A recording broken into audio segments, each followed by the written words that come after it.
ayon din sa pag-ibig mo sa akin.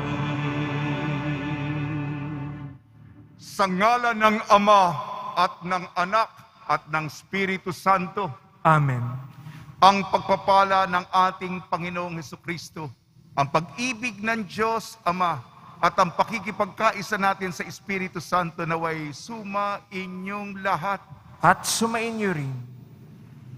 Sa ating pong paglalakbay bilang isang Kristiyanong komunidad, nasa ikalawang linggo po tayo sa kapanahunan ng Kuwaresma. At sa ating ebanghelyo mapapakinggan natin ang pagbabagong anyo ni Jesus. Bagong anyo, bagong buhay, pag-asa para sa atin. At nagsalita ang Diyos Ama, ito ang aking anak, ang aking hinirang, pakinggan ninyo siya. Mga kapatid, aminin po natin ang ating makasalanan upang tayo maging marapat gumanap sa banal na pagdiriwang. Inaamin ko Sa makapangyarihang Diyos at sa inyo mga kapatid, na lubha akong nagkasala sa isip, sa salita at sa gawa at sa aking pagkukulang. Kaya isinasamo ko sa mahal na Birheng Maria, sa lahat ng mga anghel at mga banal, at sa inyo mga kapatid, na ako'y ipanalangin sa Panginoong ating Diyos. Kaawan tayo ng makapangyarihang Diyos, patawarin tayo sa ating makasalanan at patnubayan tayo sa buhay na walang hanggan. Amen. Panginoon, kaawaan mo kami. Panginoon, kaawaan mo kami. Kristo, kaawaan mo kami. Kristo, kaawaan mo kami. Panginoon, kaawaan mo kami. Panginoon, kaawaan mo kami. Manalangin tayo. Ama naming makapangyarihan, iniutos mong pakinggan namin ang minamahal mong anak na iyong kinalulugdan. Kami naway makapakinabang sa iyong salita upang sa pagdadalisay nito sa aming kalooban, kami ay lumigaya sa pagkakita sa iyong liwanag. Sa pamamagitan ng Kristo kasama ng Espiritu Santo magpa sa walang hanggan. Amen. Magsiupo muna ang lahat. Pagbasa mula sa aklat ng Henesis. Noong mga araw na yun, inilabas ng Diyos si Abram at sinabi sa kanya, "Masdan mo ang mga bituin. Mabibilang mo ba yan? Ganyang karami ang magiging anak mo at apo." Nananalig si Abram, at dahil dito'y kinalugdan siya ng Panginoon. Sinabi pa ng Panginoon kay Abram, "Ako ang kumuha sa iyo sa Orang Kaldiya upang ibigay sa iyo ang lupaing ito." Itinanong naman ni Abram, "Panginoon, aking Diyos, paano ko malalamang ito'y magiging akin?" Sinabi sa kanya, "Dalhan mo ako ng isang baka, isang kambing, at isang tupa. Bawat isa'y 3 taon ang gulang. Magdala ka rin ng isang kalapati, isang bato-bato." Dinala nga ni Abram ang lahat ng iyon at biniyak ang bawat isa, maliban sa mga ibon. Inihanay niyang magkakatapat ang pinaghating hayop. Bumaba ang mga buwetre upang kanin ito. Ngunit itinaboy sila ni Abram. Nang kumikiling na ang araw, nakatulog ng mahimbing si Abram at nagkaroon ng isang nakatatakot na pangitain. Pagkalubog ng araw at laganap na ang dilim, biglang may lumitaw na palayok na umuusok at naningas na sulo na dumaan sa pagitan ng pinatay na mga hayop. At ng araw na iyaon, nakipagtipan ang Panginoon kay Abram. Wika niya, nangangako ako na ibibigay sa lahi mo ang lupaing ito mula sa hangganan ng Ehipto hanggang sa ilog Euphrates. Ang salita ng Diyos. Salamat sa Diyos. Panginooy aking tanglaw, siya'y aking kaligtasan. Panginooy aking tanglaw, siya'y aking kaligtasan. Tanglaw ko'y ang puon, aking kaligtasan. Kaya walang takot ako kanino man. Sa mga panganib, kanyang iingatan. Kaya naman ako'y walang agam-agam. Panginooy aking tanglaw, siya'y aking kaligtasan. O Diyos, ako'y dinggin sa aking pagtawag. Lingapin mo ako sa aking mahabag. Ang paanyaya mo'y lumapit sa akin.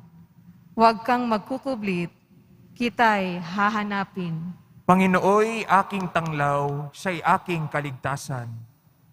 Huwag kang magagalit, huwag mong itatakwil. Akong katulong mo at iyong alipin. Tagapagligtas ko, huwag mo akong lisanin. Panginooy aking tanglaw, siya'y aking kaligtasan. Ako'y nananalig na bago mamatay.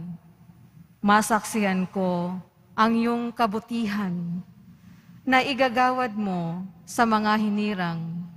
Sa Panginoong Diyos, tayo'y magtiwala, ating patatagin ang paniniwala. Tayo ay umasa sa Kanyang kalinga. Panginooy aking tanglaw, siya'y aking kaligtasan.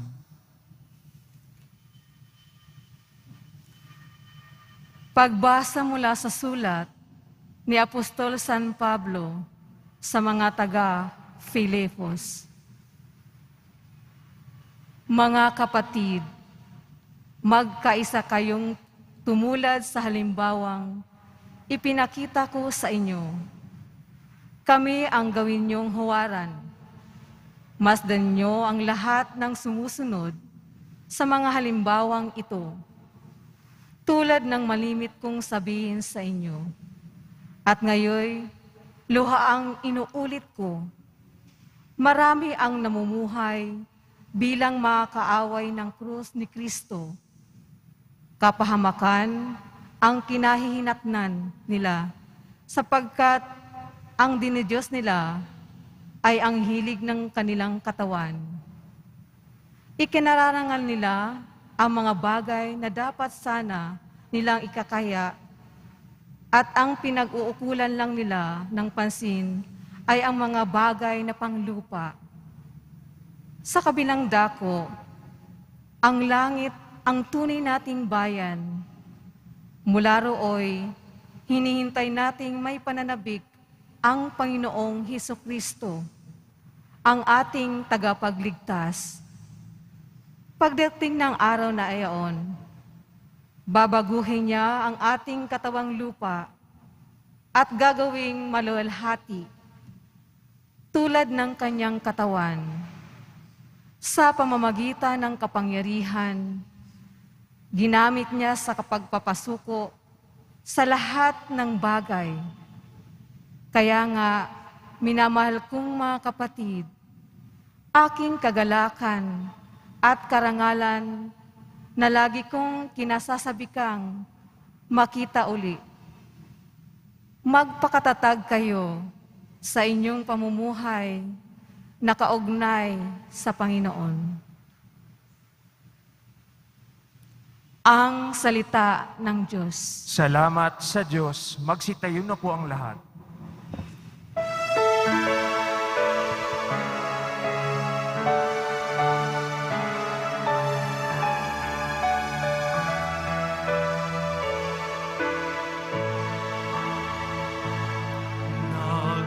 Nagpuri kami sa'yo, Panginoon. Jesu Kristo. Nagpupuri kami sa'yo, Panginoong Jesu Kristo. Sa ulap na maliwanag, ito ang siyang pahayag. Diyos Ama na nangusap, ito ang mahal kong anak. Lugod kong dinggin ng lahat. Nagpupuri kami sa'yo, Panginoong Jesu Kristo. Sumainyo ang Panginoon. At sumaiyo rin. Ang mabuting balita ng Panginoon ayon kay San Lucas. Papuri sa iyo, Panginoon. Noong panahong iyon, umakyat si Jesus sa bundok upang manalangin. Isinama niya sina Pedro, Juan at Santiago. Samantalang siya'y nananalangin, nagbago ang anyo ng kanyang mukha. Nagniningning ang kanyang kasuotan na naging puting-puti. Di kaginsa-ginsay lumitaw ang dalawang lalaki, sina Moises at si Elias, na napakitang may kaningningan at nakipag-usap sa kanya. Pinag-usapan nila ang nalalapit na pagpanaw ni Jesus na gaganap sa Jerusalem. Tulog na tulog si Pedro at ang kanyang mga kasama. Ngunit sila'y biglang nagising at nakita nila si Jesus na nagniningning at ang dalawang lalaking nakatayo sa tabi niya. Nang papaalis na sa tabi ni Jesus sa mga lalaki, sinabi ni Pedro, "Guro, mabuti pa'y dumito na tayo. Gagawa po kami ng 3 kubol, isa sa inyo, isa kay Moises at isa kay Elias." Ang totoo'y hindi niya nalalaman ang kanyang sinasabi. Nagsasalita pa siya nang matakpan sila ng isang ulap at sila'y natakot at may isang tinig mula sa alapaap na nagsabi, "Ito ang aking anak, ang aking hinirang, pakinggan ninyo siya." Nang tumigil ang tinig, nakita nilang nag-iisa na si Jesus. At hindi muna sinabi ng mga alagad kanino man ang kanilang nakita. Ang mabuting balita ng Panginoon. Pinupuri ka namin, Panginoong Heso Kristo. Magsiupo muna tayong lahat. Ngayong 2 linggo ng Kwaresma, banal na panahon, binabati po namin kayo sa pagpapala, pagbibindisyon, pagbibiyaya, pagkakaloob ng napakaraming grasya mula sa ating napakabait na Nuestro Padre Jesus Nazareno.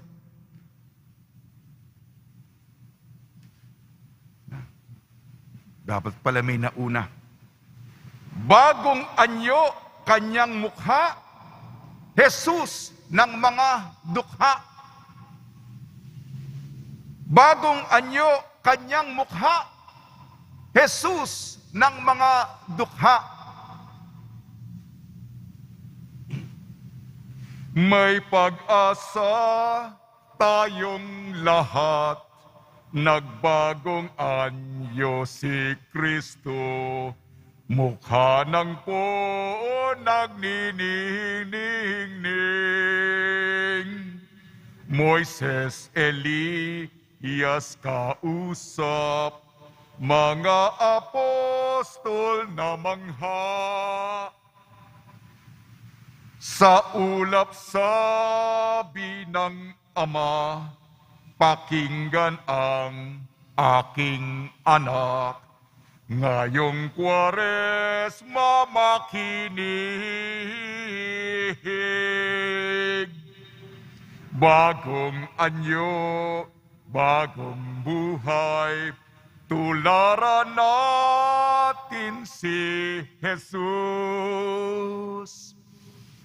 Tayong deboto ng Senyor na nagpakasakit sa atin, itong tono ng pabasa, itong tono ng pasyon, ipaglalaban natin.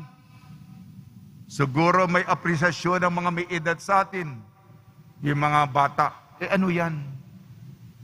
Dahil sa bagong panahon.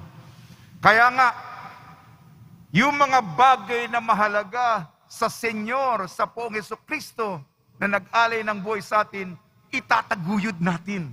Ipagpapatuloy natin itong tono nito sa kabataan, yung LSS, Last Song Syndrome.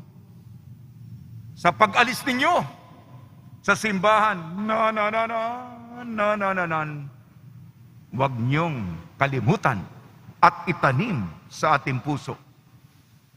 Pinagninilayan natin ang mukha ng pagmamahal na nag-alay ng buhay. Si Jesus, ang Senyor. Binugbog, mukha ay diduraan, sinampal, pinaitim ng ating pinili at nasarapan tayong mga kasalanan. At ngayon, hindi lang kamatayan ang katapusan, ang tagumpay ng kanyang muling pagkabuhay. Ito ang patikim na ipinapakita ng transfigurasyon, ang ating ebanghelyo, pagbabagong anyo ni Jesus. Kaya nga, ang mukha ni Jesus, maluwalhati, nagniningning, kasinsinag ng araw, at ang kanyang damit ay puting-puti. Kasama sina Pedro, Santiago at Juan, pinalalakas ang loob ng mga apostol. Representante sila natin at nagkakaroon sila ng pag-asa sa buhay. At narinig nila, saksi sila sa tinig ng Diyos Ama, ito ang aking anak, ang aking hinirang, pakinggan ninyo siya. Alam niyo naman, tumutula ako para hindi niyo makalimutan mga katagang kasing tunog, dukha, likha, mukha. Ito'y itatapat ko sa ating salita ng Diyos. Genesis, Pilipos at Ebanghelyo ayon kay San Lucas para manamnam natin. Dukha, likha, at syempre, mukha. Hindi madaling makalimutan yon. Dukha. Sapagkat ang ating unang pagbasa, aklat ng Genesis, tungkol kay Tatay Abraham, ang amang si Abraham. Naalala ninyo ang talinhaga ng mayaman na hindi pinalanganan at ni Lazaro na mahirap, kumakatawan sa ating desperado, naghihikaw sa buhay? Ano ang dulo ng talinhaga? Yung mayaman nasa Hades. At nasaan si Lazaro, ang mahirap, ang dukha? Nasa tabi, nasa piling ni Tatay Abraham. Kaya nga, si Tatay Abraham, ang amang Abraham, ay nagbibigay sa atin ng lakas ng loob. Tayong nahihirapan. Ang mga mayayaman, ang mga mayayabang, ay tumutula po ako para sila bababa, bubuwal, at babagsak. Mayaman, mayabang, babagsak, bababa, bubuwal. At si Lazaro, tayo po, mga Lazaro, nahirapan sa buhay. Itataas, itatanghal, itatampok.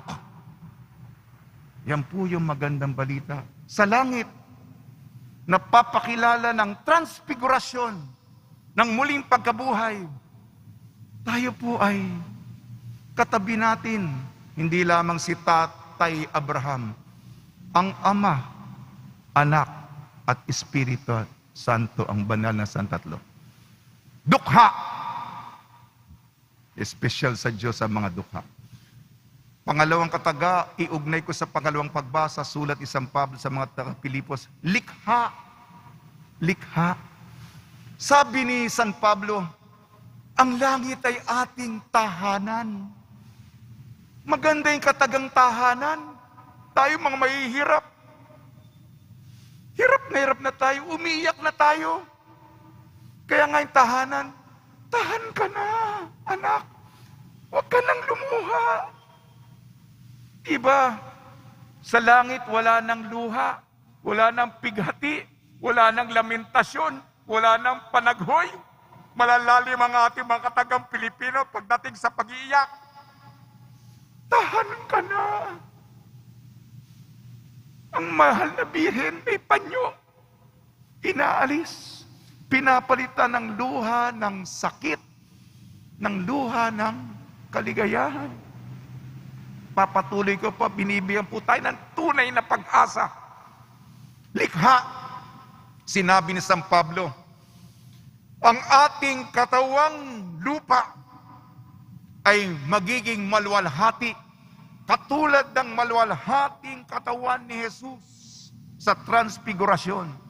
Kaya yung transfigurasyon ni Jesus, magiging atin kung tayo'y magiging tapat, kung magiging kaibigan natin si Jesus at bibigyan natin siya ng pagmamahal.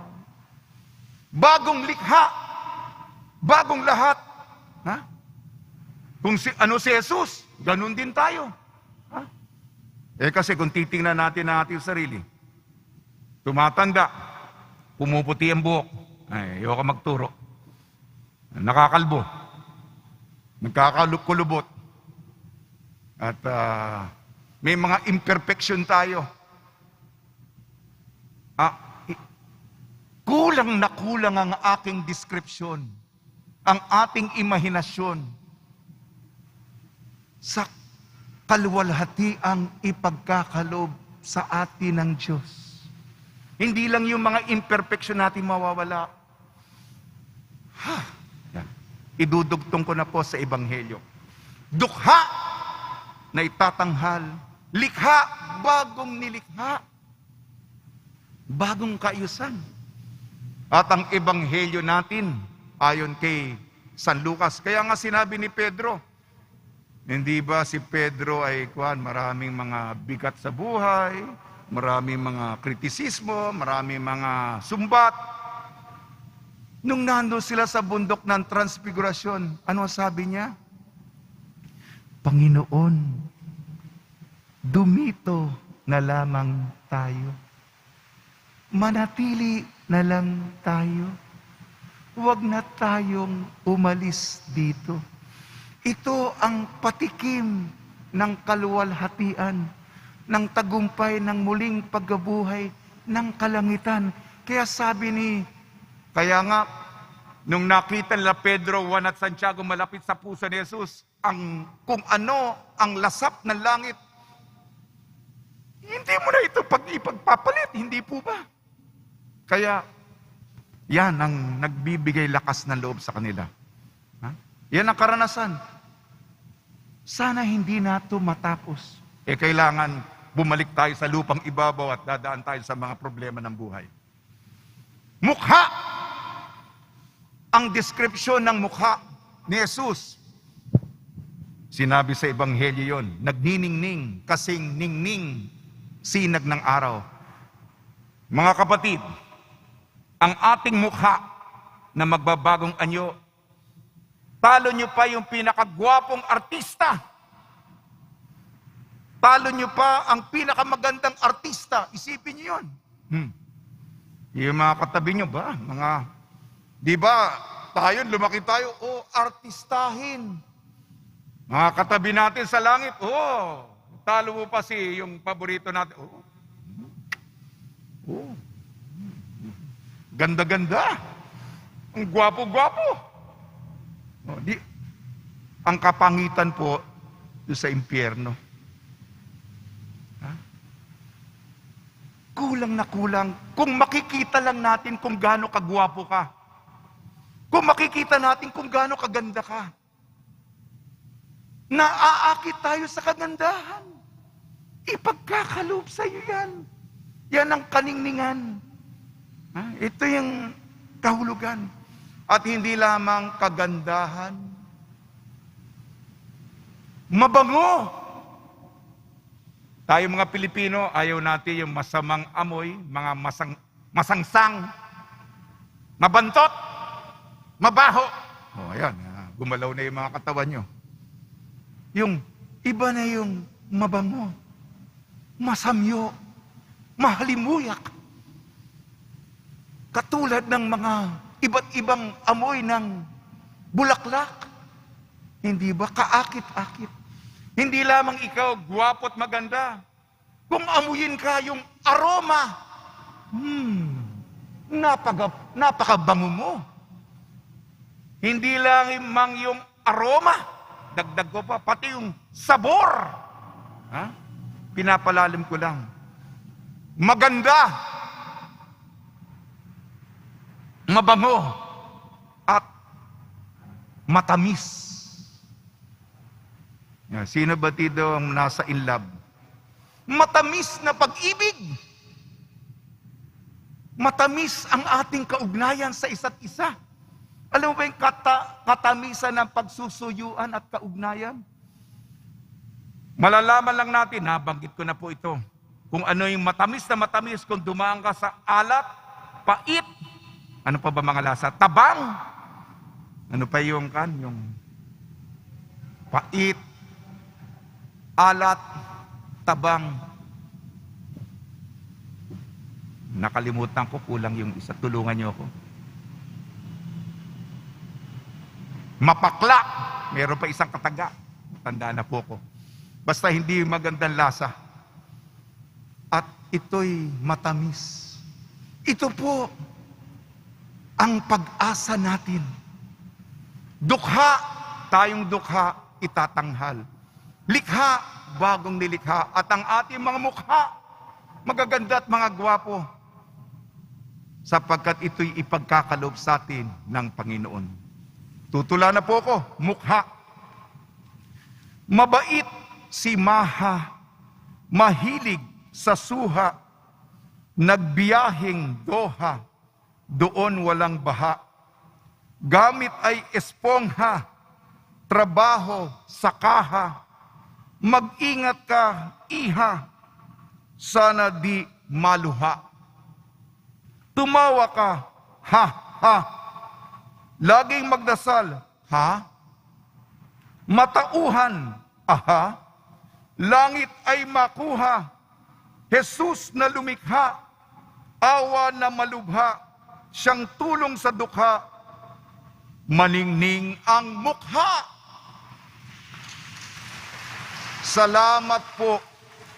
Mukha, espelengin natin na mukha. M-U-K-H-A-M. Magandang nakasisilaw ang Panginoon. Pakiulit po. Magandang nakasisilaw ang Panginoon. U, umaapaw ang pagkikislap. Umaapaw ang pagkikislap. K, kanyang damit puting-puti. Kanyang damit puting-puti. H, Jesus na malwalhati. Pakiulit po. Jesus na malwalhati. At huling letra A, anyo ay nagniningning. Sa tulong ni Maria, At ni San Jose, malapit na po ang kanyang kapistahan, 19 ng Marso. Nawa po, tayo po'y palalimin natin ang ating pakikipagkaibigan, ang ating katapatan at pagmamahal sa Kanya, upang tayo, ang ating katawan at mukha, maging malwalhati at magdingning. At ito ay kaloob sa atin ng ating Nuestro Padre, Jesus Nazareno. Amen.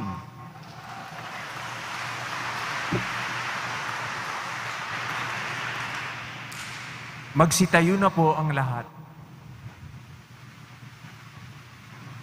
Sumasampalataya ako Sa Diyos amang makapangyarihan sa lahat, na may gawa ng langit at lupa. Sumasampalataya ako kay Hesukristo, iisang anak ng Diyos, Panginoon nating lahat. Nagkatawang tao siya lalang ng Espiritu Santo, ipinanganak ni Santa Mariang Birhen, pinagpakasakit ni Poncio Pilato, ipinako sa krus, namatay, inilibing, nanaog sa kinaroroonan ng mga yumao, nang may 3 araw na buhay na maguli, umakyat sa langit, naluluklok sa kanan ng Diyos amang makapangyarihan sa lahat. Doon magmumulang paririto at huhukom sa nangabubuhay at nangamatay na tao. Sumasampalataya naman ako sa Diyos Espiritu Santo, sa banal na simbahang katolika, sa kasamahan ng mga banal, sa kapatawaran ng mga kasalanan, sa pagkabuhay na muli ng nangamatay na tao, at sa buhay na walang hanggan. Amen. Minamahal ko mga kapatid, ipinakita mo, Ama, ang kalwalatian ng iyong anak na si Jesus sa pagbabagong anyo nito. Panigbaguhin mo rin ang aming buhay sa lahat ng aspeto nito. Kami dumadalangin. Panginoon, liwanagan at gabayan mo kami. Panginoon, liwanagan at gabayan mo kami. Para kay Francisco na aming Santo Papa, kay Jose na aming Obispo, mga pari, diakono, reliyoso at reliyosa, gampanan nawa nila ng may sigasig ang misyon ng awa ni Kristo sa pamamagitan ng kanilang tapat na pamumuhay. Manalangin tayo. Panginoon, liwanagan at gabayan mo kami. Para sa mga pinuno ng pamahalaan, tubdin nawa nila ang panawagan ng salita ng Diyos na patuloy pangalagaan ang kabanalan ng buhay at ipalaganap ang pag-ibig, kapayapaan at katarungan para sa lahat. Manalangin tayo. Panginoon, liwanagan at gabayan mo kami. Para sa paghilom ng mundo sa pandemyang dulot ng COVID-19, bigyan mo nawa ng kagalingan ang lahat ng may sakit, kalakasan para sa lahat ng naghihikahos, mga frontliners at kaming lahat na patuloy na nananalig sa iyong awa. Manalangin tayo. Panginoon, liwanagan at gabayan mo kami. Para sa mga taong nais nang tumalikod sa kanilang makasalanang pamumuhay, matanggap nawa nila ang grasya ng iyong awat habag sa pamamagitan ng pagtanggap ng sakramento ng kumpisal. Manalangin tayo. Panginoon, liwanagan at gabayan mo kami. Para sa mga katekumen, panindigan nawa nila ang kanilang layuning itakwil ang kasalanan upang matanggap nilang ganap ang buhay at kaligtasan dulot ni Kristo Jesus. Manalangin tayo. Panginoon, liwanagan at gabayan mo kami. Para sa mga yumao, sa pamamagitan ng kanilang pananampalataya sa iyo, Panginoon, makasapit nawa sila sa buhay na ipinangako mo sa kanila noong sila'y binyagan. Manalangin tayo. Panginoon, liwanagan at gabayan mo kami. Diyos naming Ama, patuloy nawang manaig sa amin ang iyong banal na awa. Pakinggan mo ang aming mga panalangin at sa pamamagitan ng iyong banal na salita, ganap nawa kaming makapaghanda habang kami nananabik sa ipagdiwang na misteryo ng iyong muling pagkabuhay. Sa pamamagitan ng Kristo ang aming Panginoon. Amen. Magsiupo ang lahat.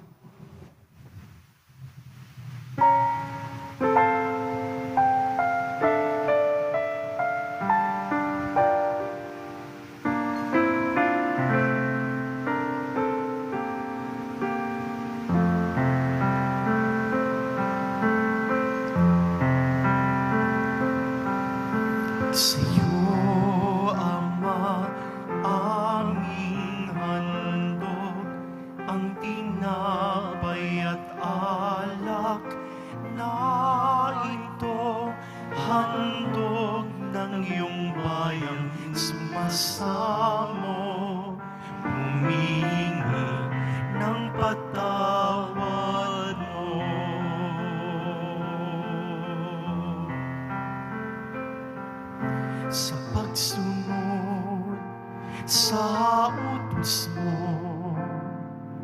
nalulugod akong lais, di masukat ang galak ko, pagkat aking iniibig. Sa'yo, Ama, aming handog, ang tinapay at alak na ito, handog ng iyong bayang sumasamo, humihingi ng patawad mo. Magsitayo na po ang lahat. Manalangin kayo mga kapatid upang ang ating paghahain ay kalugdan ng Diyos amang makapangyarihan. Tanggapin nawa ng Panginoon itong paghahain sa iyong mga kamay, sa kapurihan niya at karangalan, sa ating kapakinabangan at sa buong sambayanan niyang banal. Ama namin lumikha, ang paghahain ito ay magdulot nawa ng kapatawaran ng aming mga kasalanan at magpabanal sa aming buong katauhan para sa pagdiriwang ng Pasko ng pagkabuhay sa pamamagitan ng Kristo kasama ng Espiritu Santo magpasawalang hanggan. Amen. Sumainyo ang Panginoon. At sumaiyo rin, Itaas sa Diyos ang iyong puso at diwa. itinaas na namin sa Panginoon. Pasalamatan natin ang Panginoong ating Diyos. Marapat na siya ay pasalamatan.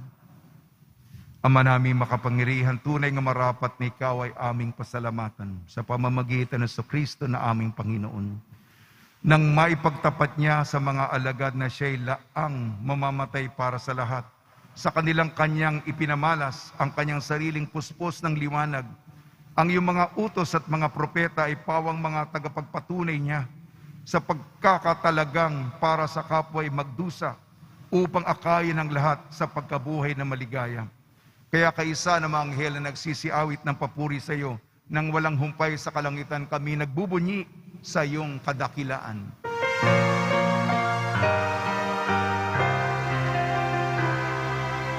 Santo, Santo, Santo, Panginoong Diyos ng mga hukbo,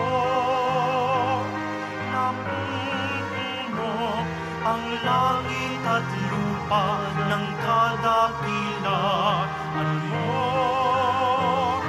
Hosana, Hosana, Hosana sa kaitaasan. Hosana, Hosana, Hosana sa kaitaasan. Pinagpala ang naparirito sa ngalan ng Panginoon. Hosana, Hosana, Hosana sa kaitaasan.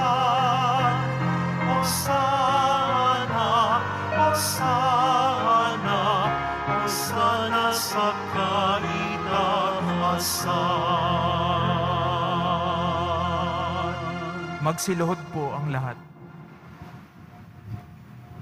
Ama naming banal, ikaw ang bukal ng tanang kabanalan. Kaya sa pamamagitan ng Espiritu, gawin mong banal ang mga kaloob na ito upang para sa amin maging katawan at dugo ng aming Panginoong Jesucristo.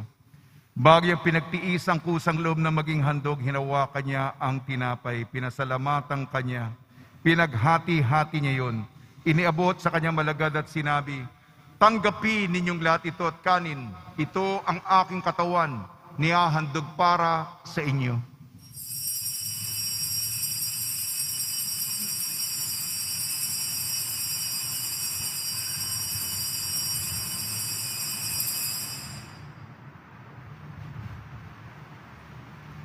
Gayon din naman nung matapos ang hapunan, hinawakan niya ang kalis, muli kanyang pinasalamatan.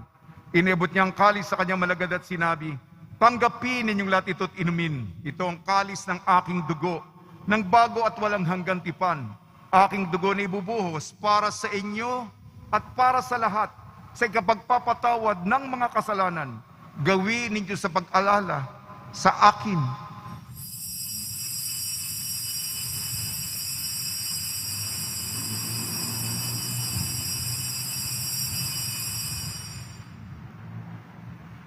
Magsitiyo na po ang lahat. Ipagbunyi natin ang misteryo ng pananampalataya. Si Kristo'y namatay, si Kristo'y nabuhay, si Kristo'y babalik sa wakas ng panahon. Ama, ginagawa namin ngayon ang pag-alala sa pagkamatay at muling pagkabuhay ng iyong anak. Kaya't iniali namin sa iyong tinapay na nagbibigay buhay at ang kalis na nagkakaloob ng kaligtasan. Kami nagpapasalamat dahil kami minarapat na tumayo sa harap mo para maglingkod sa iyo. Isinasamo namin kami magsasalo-salo sa katawan at dugo ni Kristo ay mabuklod sa pagkakaisa sa pamamagitan ng Espiritu Santo. Ama, lingapin mo yung simbahang laganap sa buong daigdig. Puspusin mo kami sa pag-ibig kaysa ni Francisco na aming Papa, ni Jose na aming Obispo at ng Tanang Kaparian. Alalahanin mo rin ang mga kapatid namin na himlay na may pag-asang sila'y muling mabubuhay. Gayon din ang lahat na mapumanaw. Kaawaan mo sila at patuloyin sa iyong kaliwanagan.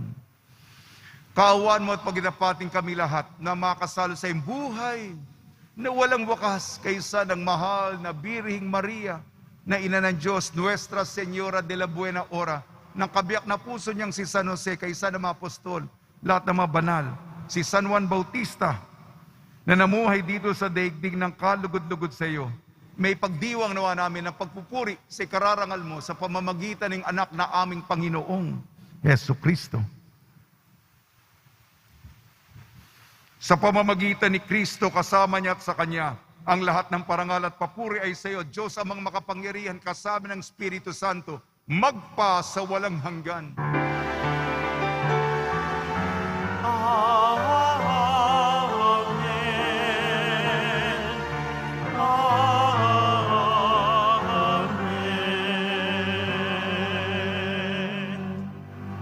Sa tagbubili naman nakakagaling na utos at turo ni Jesucristo na Panginoon natin na Diyos, ipahayag natin ng lakas loob.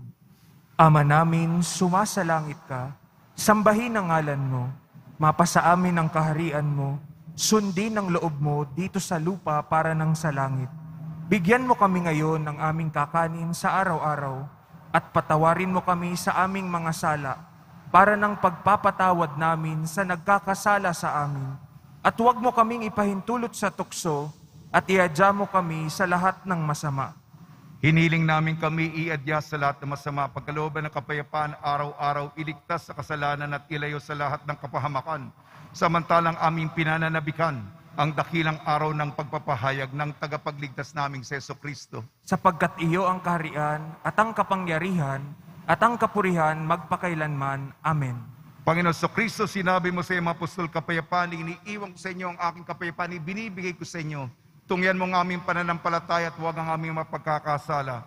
At pagkalooban mo kami na kapayapaan at pagkakaisa, ayon sa iyong kalooban, kasama ng Espiritu Santo, magpa sa walang hanggan. Amen. Mga kapatid, mga kaibigan, sumunyo po ang kapayapaan ng ating Panginoon. At sumaiyo rin. Magbigayan po tayo ng kapayapaan sa isa't isa.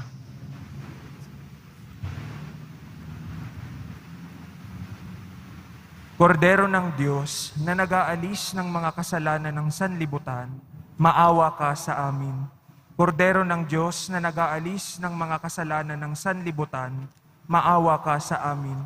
Kordero ng Diyos na nag-aalis ng mga kasalanan ng sanlibutan, ipagkaloob mo sa amin ang kapayapaan. Magsilhod po ang lahat.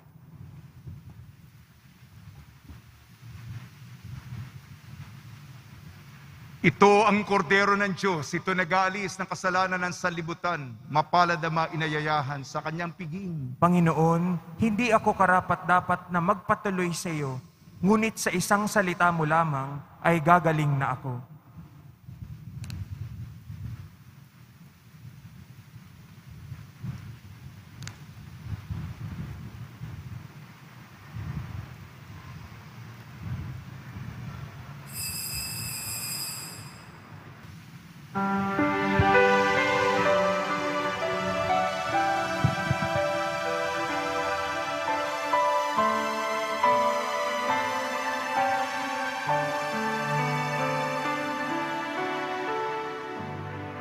Sa pagmamahal ng Diyos, sino ang makahihigit? Mayroon ka bang nababati? bugtong na anak, hindi niya ipinagkait.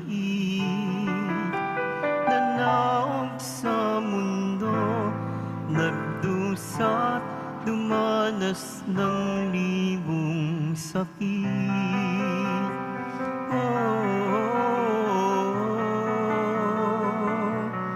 Purihin ka sa dakilang pagmamahal mo, kahit bayaran ka, hindi sapat ito upang ibalik ang dugong itinigis ng iyong anak para sa akin.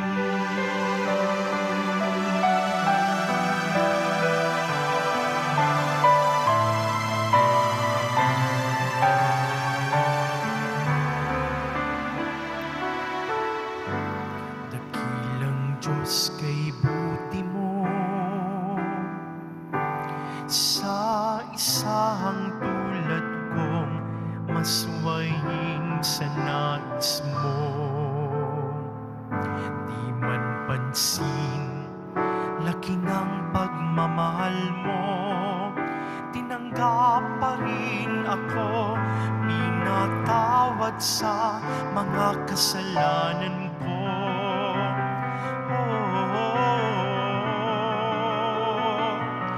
Purihin ka sa dakilang pagmamahal mo, kahit bayaran ka, di sapat ito upang ibalik ang dugong itinigis ng iyong anak para sa akin.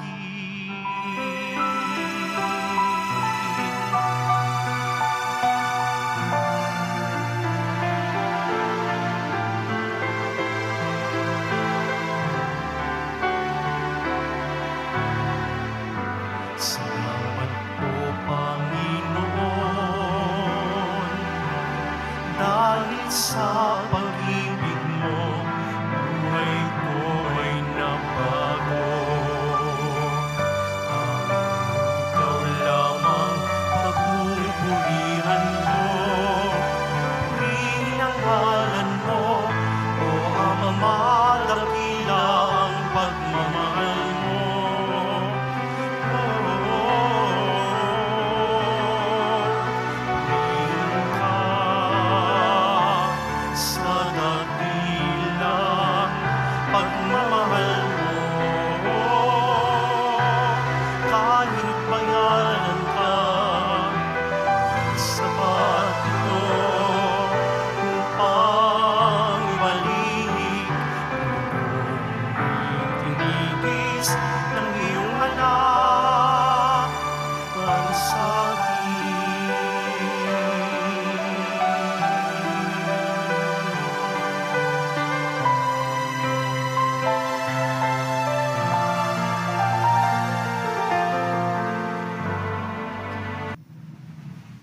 Magsitayo na po ang lahat.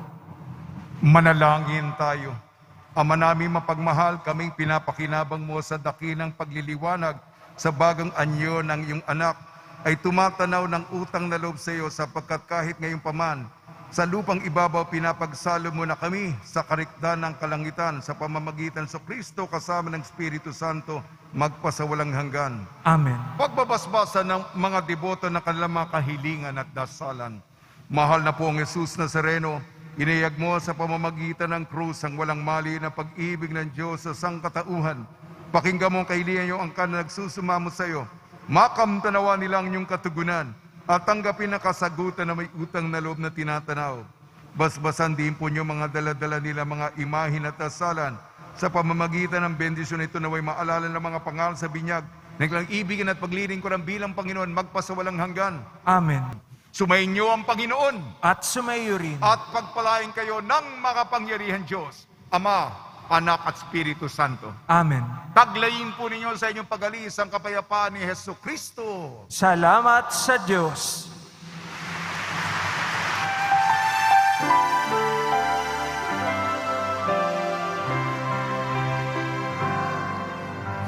Padre Jesus Nazareno, sinasamba ka namin. Pinipindok ka namin. Aral mo ang aming buhay at kaligtasan. Cristo Padre Jesus Nazareno, iligtas mo kami sa kasalanan.